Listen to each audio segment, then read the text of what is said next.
APEX Media is at APEX MultiMedia Market in Dublin this week, and I'm joined now by Jovita Toh, who's the CEO of Encore. Hey, Miriam. Thank you.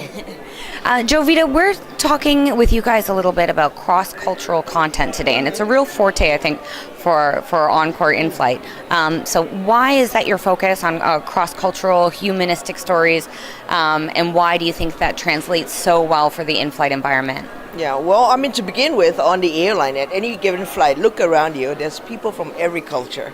All ages, or aspects of life, the holiday makers, the business travelers. Everybody wants content that reacts differently for them, that appeals to them in different ways. And we think the best thing that works is something that they get entertained and they get informed, and they get off the plane, they think, my God, I never knew that, learn something new, and then they get off the plane, they can talk about it, at business meetings, it's an icebreaker, conversation maker. Definitely. And we've had a lot of feedback from airline clients tells us that passengers, talk about it and appreciate that kind of content more and more. So we're very excited about one of the programs that we're rolling out called Foodmakers Go Global. Right. So it's about food makers from both sides of the world. There's a lot of food that's similar in different cultures, but Staples. Yeah, staples, or even traditional national dishes like kimchi for Korea is very similar to sauerkraut in Germany. Right.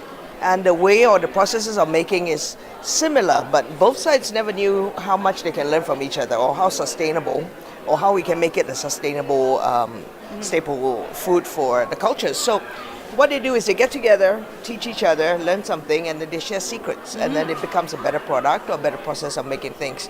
But what's great is people in Korea learn about something different in Germany, and the next time they go to Germany, they'll try it because it's similar to kimchi, So it makes the world a lot friendlier place for people to get to and to enjoy each other's cuisine. Yeah, so that's one to look for. Yeah. Amazing. So you've had lots of meetings about that particular series? Yeah, and it's probably the only title that we've had that everybody can't wait to look at, Good. So yeah, that's been good. Okay. Yeah. And then you have another show that's also very cross-cultural, very sweet, very cute, Kim's Convenience, which is a Canadian show. Yeah. Kim's Convenience is doing really well for us. It's been nominated for 12 Canadian Screen Awards. Oh, really? Yeah, it's won Best Comedy, Best Actor, Best Supporting Actress. So, it's done really well. When we first looked at it, Encore never did any series before. So we were a bit apprehensive about going up against the big boys in Hollywood. Will it make it? Will it have the slot? Will we get the time? But once we roll it out, it hit a chord, I guess because it's an Asian family in the Western world. And what we realized at the end of the show is, the world should be colorblind. It doesn't matter what color you are. We're all human. We enjoy each other. Life goes on. Yeah. And how many airlines is your content flying on today?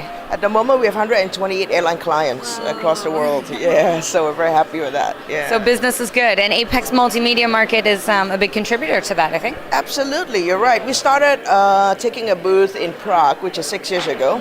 And at that time, I can tell you 90% of the people that sat in front of us didn't realize that we had more than Asian content. Right. Just for the fact that we're based in Hong Kong, the assumption was you only have Asian content. But when they started, right after that market, we kind of jumped about 30 airline clients, new airline clients from that one market. Yeah. Amazing. Yeah, so we're very appreciative to this market. Yeah. Okay. Thank you so much for your time. My pleasure. Thank you, Marian.